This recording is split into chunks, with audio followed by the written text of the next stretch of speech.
Et salut tout le monde, c'est Laureline et bienvenue sur ma chaîne secondaire, où je se retrouve pour une toute nouvelle vidéo dans laquelle nous allons répondre à la question pourquoi Alan Grant et Ellie Sattler sont-ils surpris de voir des dinosaures à Jurassic Park. Donc aujourd'hui, on va parler tout simplement de l'univers Jurassic Park, que ce soit du film comme du livre. Aujourd'hui, on va essayer tout simplement de répondre à cette question, et on va commencer tout de suite. Allez,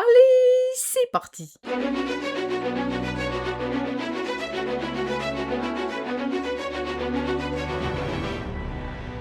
Alors, lorsqu'on regarde le film Jurassic Park, on peut voir les personnages de Alan Grant, d'Ellie Sattler, de Ian Malcolm, mais également de Donald Gennaro, donc l'avocat, qui sont surpris. Mais pourquoi? En fait, ils sont surpris tout d'abord parce qu'ils voient des dinosaures, ce qui est tout de même assez surprenant, et surtout car ils sont au courant d'absolument rien, contrairement aux spectateurs. En fait, l'écriture du film et du livre font que les spectateurs savent à quoi s'attendre, contrairement aux personnages. Si on regarde par exemple le début du film Jurassic Park, on voit que le film commence avec la scène du transfert du Vélociraptor, qui est une scène assez intéressante, avec une atmosphère également très intéressante. On est quand même sur une scène assez sombre, avec pas mal de tension, et c'est une scène qui marche vraiment bien, surtout en scène d'introduction du film. Cette scène du transfert du Vélociraptor ouvre le film avec également la mort du personnage nommé Joffrey Brown. Donc ce personnage était un ouvrier de Jurassic Park, et un gardien de la clôture des Raptors. C'est un personnage qui apparaît à la fois dans le livre et dans le film, et qui est tout de même assez important.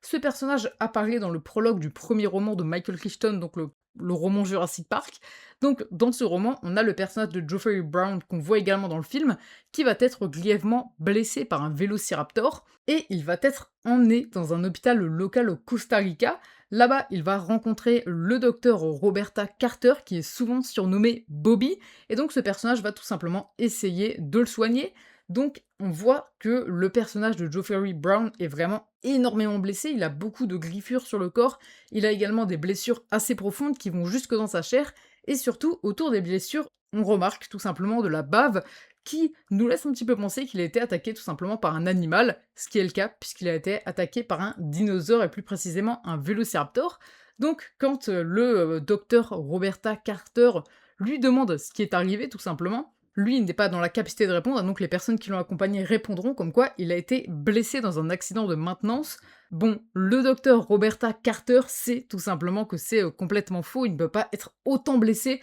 et avoir de la bave autour de ses plaies tout simplement si c'est lié à un accident de maintenance. Elle comprend tout simplement qu'ils essayent un petit peu de cacher la vérité et qu'il y a un petit peu une histoire assez floue autour de ça. Donc la victime, juste avant de mourir, et même lorsqu'elle était en train d'être tout simplement auscultée et essayer de la soigner, va dire à plusieurs reprises le terme raptor. Donc justement, à ce moment-là, les personnages ne comprennent pas trop ce que c'est, les médecins ne savent pas du tout ce que c'est, et donc justement, eux ne sont pas sur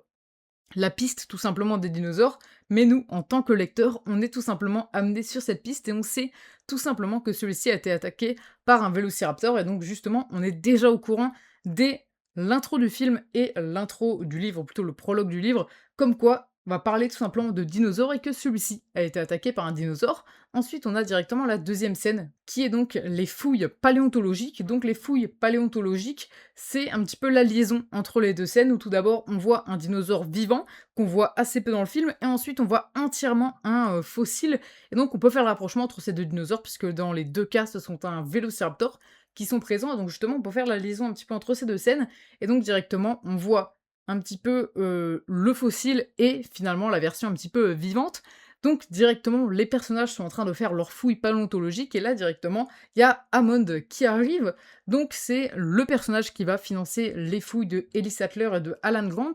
Donc c'est un personnage qu'ils n'ont absolument jamais rencontré, même que quand ils vont rencontrer celui-ci dans la caravane, ils vont pas forcément être très sympas avec lui, puisqu'ils ne savent pas du tout de qui il s'agit. Donc justement, ils vont un petit peu parler, et Hammond va leur proposer de visiter son parc biologique. Il emploie dans le film le terme parc biologique, donc c'est vraiment quelque chose de très très flou, on ne sait pas de quoi il s'agit. Il va également parler d'une attraction, d'un parc, d'une validation scientifique, mais il ne parle jamais de dinosaures, et donc les personnages ne sont tout simplement pas au courant courant, on a l'impression, puisque nous, en tant que spectateurs, on sait ce qui va arriver et on sait tout simplement, avec un petit peu les différents dinosaures qu'on a vus précédemment, qu'on va voir des dinosaures, mais les personnages ne sont absolument pas au courant. Et c'est pourquoi ils vont être un petit peu plus surpris, d'ailleurs, lorsque Hammond leur propose d'aller visiter son parc biologique. À la base, Alan ne veut pas venir et refuse tout simplement d'y aller, puisque ça ne l'intéresse pas forcément. Mais lorsque Hammond va proposer de les payer, bon là, ils vont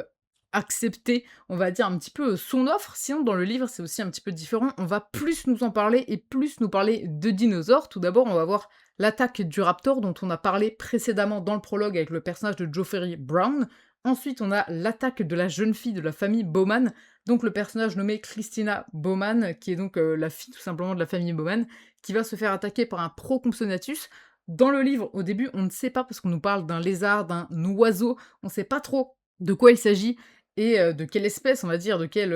animal, entre guillemets, il s'agit, mais d'après la description qui va être faite par la fille, on va comprendre tout simplement que c'est un dinosaure, et donc on comprend directement, on a la première attaque par un Vélociraptor, la deuxième par un Procompsognathus, et donc là encore, on est mis un petit peu sur cette voie, sur la voie, comme quoi on voit des dinosaures déjà dès le début, donc là encore, le lecteur sait très tôt que quelque chose ressemblant à des dinosaures existe déjà, et on nous en parle quand même pas mal. Ensuite, on a également les fouilles, donc dans le livre comme dans le film, et là c'est aussi un petit peu différent, puisque lorsque Alan et Ellie vont faire tout simplement leurs fouilles, ils vont être contactés pour analyser, on va dire, une sorte de reste d'animal qui pourrait ressembler à un dinosaure, donc c'est le reste d'animal qui a attaqué la jeune fille, et donc justement,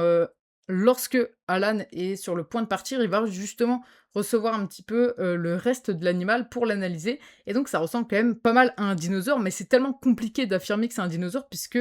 bah, c'est tout simplement impossible, tout simplement, que le dinosaure soit présent, et donc justement on a un petit peu aussi ce côté-là avec le lien entre l'attaque de la jeune fille et le dinosaure qui a pu l'attaquer, avec le lien avec Alan qui est présent également dans le livre. Donc celui-ci n'a pas pu faire d'analyse complète car il devait partir tout simplement sur l'île d'Hammond, mais on a tout de même un petit peu des informations là-dessus, et donc ça nous parle encore de dinosaures avant même d'en voir. Donc nous sommes au courant, contrairement au personnage. On a tout simplement la scène d'ouverture du livre et du film, qui est donc l'attaque du personnage de Joffrey Brown par un Vélociraptor. On a ensuite dans le livre l'attaque de la jeune fille de la famille Bowman, et ensuite dans le livre et dans le film les fouilles paléontologiques qui nous mettent un petit peu sur la voie des dinosaures et qui nous donnent des informations qui nous serviront plus tard dans le film, comme le fait que les vélociraptors attaquent plutôt sur les côtés que tout simplement en frontal, et donc ça c'est quelque chose d'assez important, on va dire, pour le film, et qui nous est donné directement dès le début,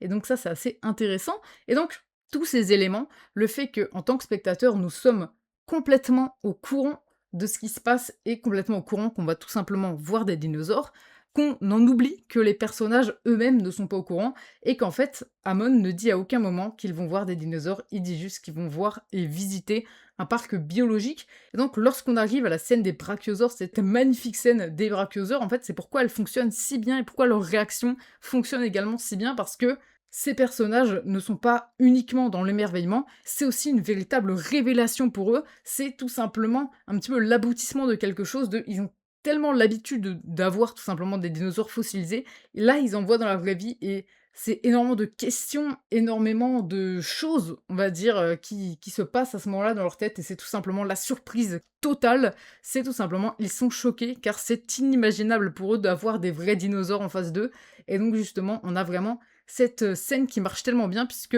en tant que spectateur, c'est magnifique à voir tout d'abord, mais on est au courant, contrairement au personnage, qu'il va y avoir des dinosaures, et eux, ils le découvrent en pensant uniquement visiter un parc biologique, et là, ils découvrent les dinosaures, et c'est tout simplement la stupéfaction et la surprise, car c'était inimaginable pour eux de voir des dinosaures. Peut-être que lorsque Hammond leur a proposé de visiter le parc biologique, ils s'attendaient peut-être à voir des animaux, on va dire, plutôt classiques, entre guillemets, mais à aucun moment, ils ne s'attendaient à voir des dinosaures, et je pense qu'ils n'y ont même pas pensé, puisque c'est tellement inimaginable de, tout simplement, voir des dinosaures dans la vraie vie. Donc voilà un petit peu pour la réponse à cette question, qui était: pourquoi Alan Grant et Ellie Sattler sont-ils surpris de voir des dinosaures à Jurassic Park? Tout simplement car ils ne sont au courant de rien, et pour eux c'est tout simplement inimaginable d'en voir, et donc la surprise vient du fait qu'ils ne sont pas au courant, plus ils n'ont jamais imaginé cela possible. Donc voilà pour cette vidéo, j'espère vraiment que celle-ci vous aura plu. Si c'est le cas, n'hésitez surtout pas à la liker, ainsi qu'à vous abonner en activant la cloche, c'est vraiment super important. D'ailleurs, je vous remercie sincèrement pour les 200 abonnés, vous êtes assez nombreux en ce moment à vous abonner, et franchement, merci beaucoup pour votre soutien. Franchement, ça me fait vraiment super plaisir. Bon, voilà pour cette vidéo, on se retrouvera donc mercredi prochain à 14 h pour une toute nouvelle vidéo. Allez, salut!